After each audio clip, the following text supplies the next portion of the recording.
Então, cria-se aí mais um nó nessa complexa negociação dos investigadores com o Vorcaro, por conta desse personagem que é central, é homem-bomba, homem-chave. Qual é a razão de um ministro do Supremo Tribunal Federal encontrar-se com duas pessoas que estão presas? Uma por pagar 146 milhões para outra e a outra por receber. Uma gangue. Então, meus caros, essas delações podem demorar, pode ter muito blá blá blá desses delatores, mas o ministro Moraes está cercado. Não tem como ele sair disso. Caçadora de juízes corruptos destrói Gilmar Mendes sem dó, sem pena, sem piedade. Olha aqui comigo. Sejam bem-vindos, o meu nome é Bruno. Deixe o seu like e inscreva-se no canal.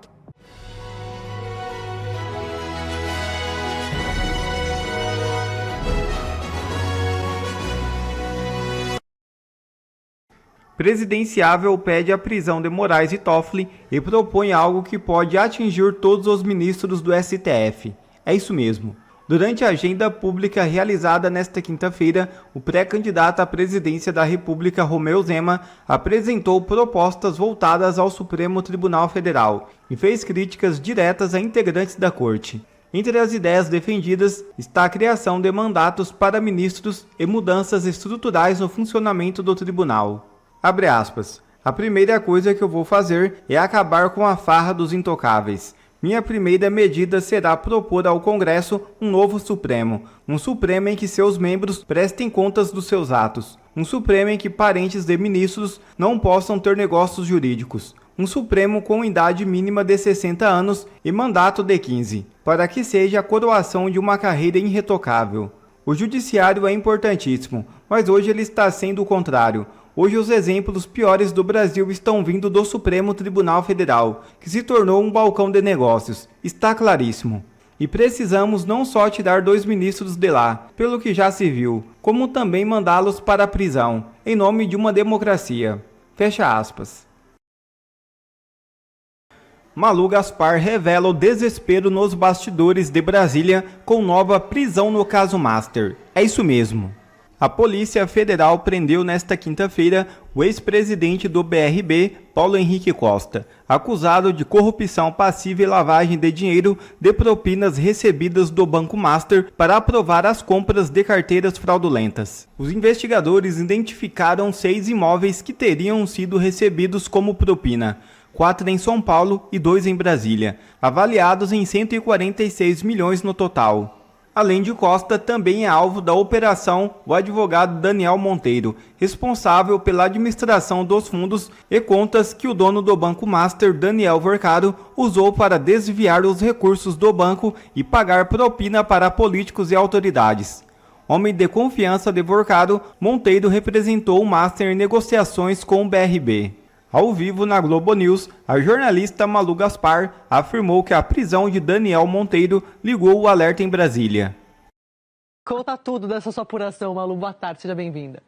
Pois é, André, já faz um tempo que eu venho ouvindo falar do Daniel Monteiro pelo fato de justamente ele ser o personagem que organizava essas estruturas para o Daniel Vorcaro. Primeiro ele organizou a estrutura que o Daniel Vorcaro usou para desviar o dinheiro. Então, não sei se a gente comentou aqui, eu lembro que a gente falou, eu e você, sobre o medo que o Vorcaro tinha do dinheiro dele desaparecer das contas onde ele tinha escondido ao redor do mundo. E que se esse dinheiro desaparecesse, ele ia ficar sem ter o que entregar num acordo de delação premiada. Quem organizou toda a estrutura para ele distribuir o dinheiro mundo afora foi o Daniel Monteiro, que é um advogado que atuava para o Vorcaro e para o Master, mas não era do Master. Ele ficava no Master, ele ia lá, mas ele era uma pessoa meio que atuava no paralelo. E não só ele fazia as contas, organizava as contas secretas do Vorcaro, como por ter organizado essas contas secretas, ele também organizava a distribuição de propina. Você vê aí nessa operação, ficou muito claro que era ele quem cuidava de montar as contas de fachada, as empresas de fachada, de fazer os pagamentos, negociar os imóveis, porque ele sabia onde estava o dinheiro e para onde o dinheiro deveria ir. Portanto, ele é um homem-chave nesse esquema. Ele sabe, possivelmente, até mais do que o próprio Vorcaro, com detalhes de onde ele botou as contas, para onde ele mandou o dinheiro, qual o nome da offshore dos políticos a quem ele pagava. Então, a gente está falando de um personagem central nessa história. E é por isso que quando a Polícia Federal começa a ver uma chance de pegar o Monteiro junto com o Paulo Henrique Costa, cresce o olho dos investigadores muito mais no Monteiro do que o Paulo Henrique Costa. Porque o Paulo Henrique Costa está destrinchado, pelo menos essa parte da participação dele. Ele recebeu esse dinheiro, acho que tem muita coisa para responder ainda, porque, por exemplo, se você tinha que chegar a 146 milhões de reais, isso provavelmente foi calculado de alguma maneira, como propina, como parte de algum negócio. Queremos saber qual foi a conta que foi feita. Se o Paulo Henrique Costa recebeu mais dinheiro, a gente também precisa saber. Porém, o que o Daniel Monteiro sabe é algo que a Polícia Federal ainda não vislumbrou. E ele pode entregar informações relevantes à Polícia Federal. Pode ser que ele não entregue nada, mas cria-se aí, André, um potencial foco de conflito entre o Vorcaro e o outro membro do esquema. Porque se vamos supor que esse Daniel Monteiro resolva falar, aí ele vai tirar o valor da delação do Daniel Vorcaro. Vai contar coisas que o Daniel poderia contar. Então, cria-se aí mais um nó nessa complexa negociação dos investigadores com o Vorcaro por conta desse personagem que é central, é homem-bomba, homem-chave. Meus amigos, olha só, pensa comigo. Hoje, o ex-presidente do BRB, que iria comprar o Master, foi preso. Foi preso, tinha recebido 146 milhões e os advogados dele agora já saíram para a imprensa dizendo que ele vai falar. E que ele tem um arsenal de provas contra tudo e todos. Que ele vai delatar pessoas dos 3 poderes e que ele tem até uma inteligência artificial que ele já criou para poder selecionar o que ele vai dizer de cada pessoa. Tudo muito rápido. A gente já está ouvindo essa ladainha de um vai falar, outro vai falar, um tem um arsenal, outro tem um arsenal, há muito tempo. Há muito tempo a gente está ouvindo que essas pessoas podem dizer isso, podem dizer aquilo e ninguém acaba dizendo nada. Está todo mundo já meio de saco cheio. Agora, vamos lá. Tem uma questão aqui que é central. Vocês se lembram que no início desse ano a imprensa noticiou que o Moraes teria se encontrado num bunker na casa do Vorcaro. Lembram-se disso? Encontrou-se na casa do Vorcaro para tomar vinho, fumar charuto. Se lembram dessa história? Com quem que o Moraes estava nesse encontro, segundo a imprensa? Com o Vorcaro e com o ex-presidente do BRB, que agora acaba de ser preso. Os dois estavam com o Moraes. O Moraes, à época, isso foi no dia 27 de janeiro desse ano. Moraes nega encontro na casa de Vorcaro com o presidente do BRB, à época. Moraes negou. O Moraes negou. Mas a imprensa disse, nós mantemos a notícia. Nós bancamos, ele estava. E ficou por isso mesmo. Né? Como tudo que vem da grande imprensa, o Moraes deixa por isso mesmo, por enquanto. Então, a notícia é que o Moraes estava com o Vorcaro e estava com o presidente do BRB, que hoje foi preso. O Vorcaro está preso e falou que vai delatar. O ex-presidente do BRB está preso e falou que vai delatar. Então, meus caros, agora o cerco ao Moraes não tem como ir adiante. Ou a imprensa está mentindo e esse encontro foi uma invenção, e aí a imprensa precisa se justificar, ou o Moraes está mentindo, e aí o Moraes precisa pagar. Ou esses dois vão ter que delatar o Moraes. Imagina só, os dois vão ter que dar a mesma versão dos fatos, ou os dois vão estar mentindo e a delação deles não vai valer nada. Veja como é séria essa situação. O Moraes está cercado nesse fato. Não tem jeito, alguém aqui está mentindo, ou a imprensa, ou o Moraes, ou os que vão delatar. E se os que vão delatar estiverem mentindo, não tem delação. E se a imprensa estiver mentindo, o Moraes tem que colocar a imprensa, a grande imprensa, a Globo, CBN, todo mundo, Metrópolis, que deu a notícia, tem que botar no inquérito das fake news. E se quem está mentindo é o Moraes que tem que ser investigado. Porque ele mentiu sobre um encontro com um bandido, com 2. Agora, 2 presos. Então, e se houve o encontro e o Moraes mentiu, o Moraes tem que explicar Qual é a razão desse encontro? Qual é a razão de um ministro do Supremo Tribunal Federal encontrar-se com duas pessoas que estão presas? Uma por pagar 146 milhões para outra e a outra por receber. Uma gangue. Uma gangue. Então, meus caros, essas delações podem demorar, pode ter muito blá blá blá desses delatores, mas o ministro Moraes está cercado. Não tem como ele sair disso. Muito difícil a gente achar que a Globo está mentindo, não é? Não dá ponto sem nó a Globo. O Metrópolis, esses jornais. Se estiverem, por que o Moraes não fez nada até agora? Se era uma grande mentira, por que o Moraes está quieto até agora? Então é difícil que seja a imprensa que esteja mentindo. Muito difícil que os delatores mintam e a gente e seja homologado. Pô, os caras estão ali com a espada no pescoço, vão mentir? Então, o mais provável que quem esteja mentindo nessa história seja o Moraes. Não será a primeira vez.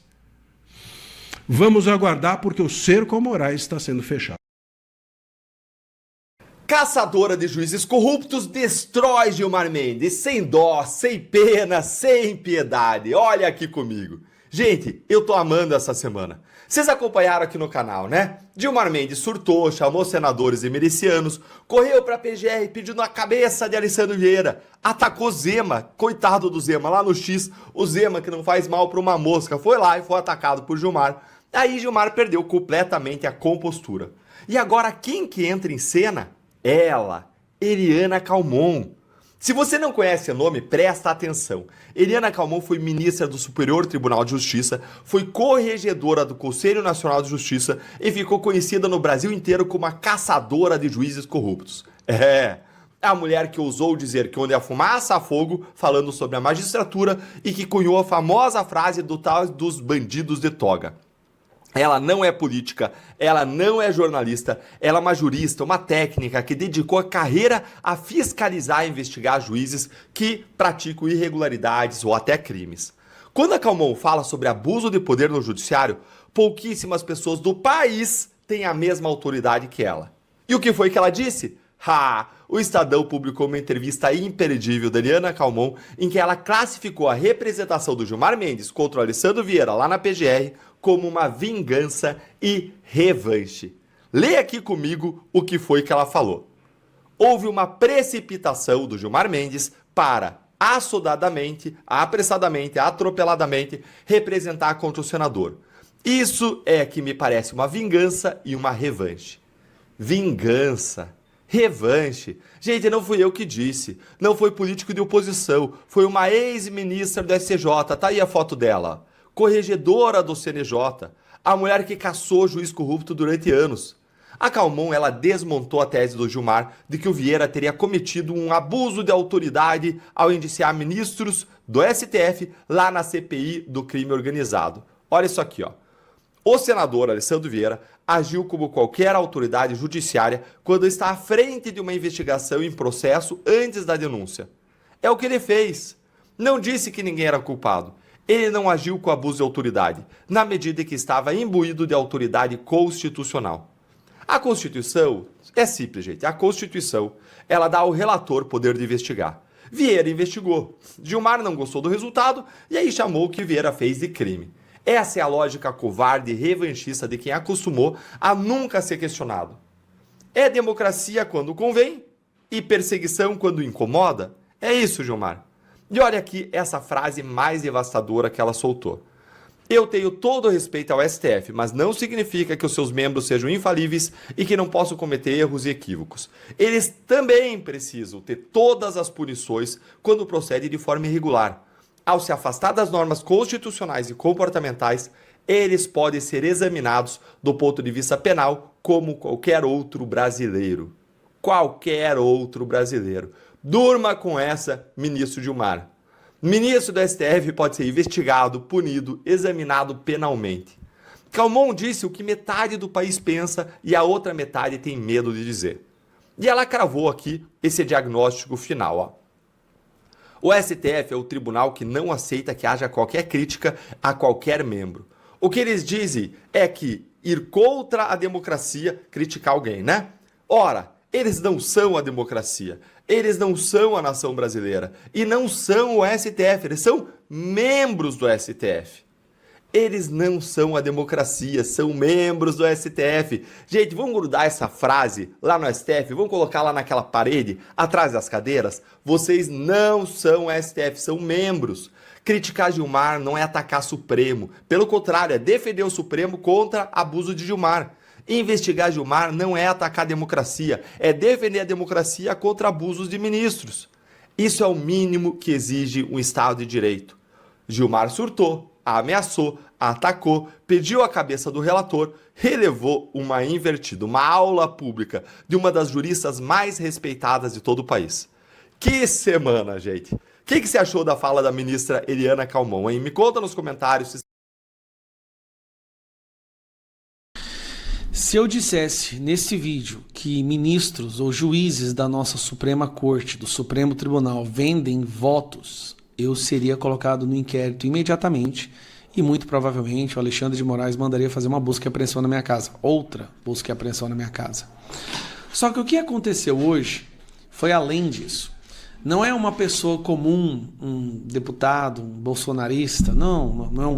É um próprio juiz do Supremo Tribunal de Justiça que faz essa afirmação. Olha o nível que nós chegamos. O João Otávio de Noronha, o ministro do STJ, durante um voto que ele estava dando num caso envolvendo a empresa Hyundai, então, uma empresa que tem muito dinheiro, teria muito dinheiro para comprar votos, não é não?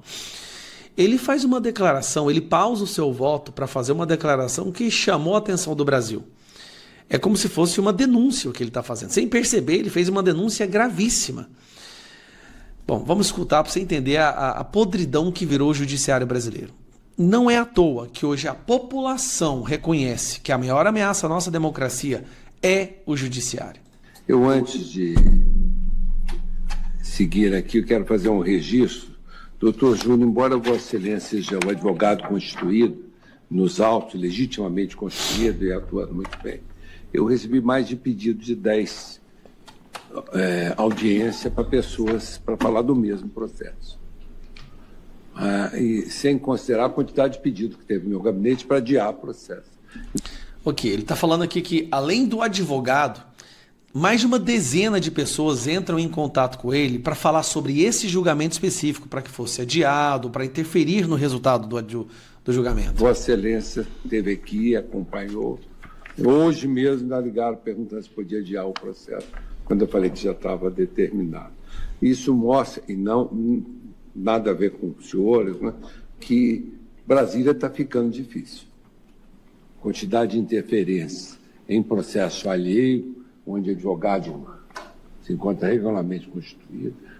Essa interferência tem crescido em número, ou seja, todo mundo vendendo voto por aí. Como é que é? Vamos de novo? Se encontra regularmente constituído. Essa interferência tem crescido em número, ou seja, todo mundo vendendo voto por aí, pelo Brasil afora. Todo mundo vendendo voto por aí, pelo Brasil afora. Aí eu trago para você essa matéria aqui, ó. Zanin manda para a prisão operador de esquema de venda de sentenças que estavam em regime domiciliar. Esse cara trabalhava no STJ, só que tem um problema. Para se vender uma sentença, tem que ter a assinatura do juiz. O juiz tem que assinar, o assessor ali, o colaborador pode até fazer o relatório, pode até escrever o voto, mas quem assina é um juiz. Então nós temos aí um esquema de venda de sentenças acontecendo no STJ, nós temos um próprio juiz do STJ afirmando que está tendo muita compra de votos por aí. A pergunta que a gente se faz, e eu reforço que é apenas uma pergunta, eu acredito que não seja crime fazer uma pergunta. A venda de sentença só acontece no STJ? Será que fazer um contrato com algum familiar seu de 129 milhões de reais não é uma forma de talvez ali negociar uma sentença? Ou investir num fundo seu, ou comprar uma empresa sua com preço acima do mercado, na qual o ministro seja sócio oculto, também não poderia ser uma forma de comprar sentença? Ou oferecer viagens de jatinho, que somando daria 1 milhão de reais. Não seria isso também uma forma de comprar sentença? Só que tem uma coisa, o STF pode investigar o STJ. Quem vai investigar o STF? Porque quando se tenta criar uma investigação do STF, como foi feito no relatório do crime organizado, onde se tentou indiciar 3 ministros do STF e o Procurador-Geral da República, os ministros do STF vão para cima do delator, do relator, daquele que faz a denúncia, e querem caçar agora o Alessandro Vieira. Quando um crime acontece por ministros do STF, quem pode fazer alguma coisa? Qual é a autoridade que ficaria acima disso? O Senado? Como que o Senado vai fazer? Esse Senado vai fazer uma coisa de maioria covarde se eles também têm um rabo preso por terem participado de algum esquema de corrupção aqui ou ali. Cria-se um acordo de não destruição mútua. Eu te protejo, você me protege. Eu seguro o seu impeachment, né, Alcolumbre? Mas vocês seguram o inquérito contra mim e aí a gente vai ser feliz. Tá rolando uma CPI. Tem problema não, vou barrar essa CPI, vou trocar a composição da sessão, não vou deixar que o relatório seja aprovado, não vou deixar que ela seja prorrogada. Beleza, enquanto isso, no STF, eu vou dar habeas corpus para todo mundo. Ninguém vai ser obrigado a ir lá a fazer a sua depoimento. Ninguém vai ser obrigado a testemunhar. E assim seguem de mãos dadas, corruptos do Legislativo e corruptos da nossa Suprema Corte. E aí você, quando fica chateado, indignado e fala alguma coisa, você é uma ameaça à democracia. Você está tentando derrubar o Estado democrático de direito. Sua vida tem que ser destruída pelo bem funcionamento desse Estado democrático do Brasil. Obrigado a você que assistiu esse vídeo até aqui. Deixe o seu comentário e não se esqueça de se inscrever no canal e deixar o seu like. Até a próxima!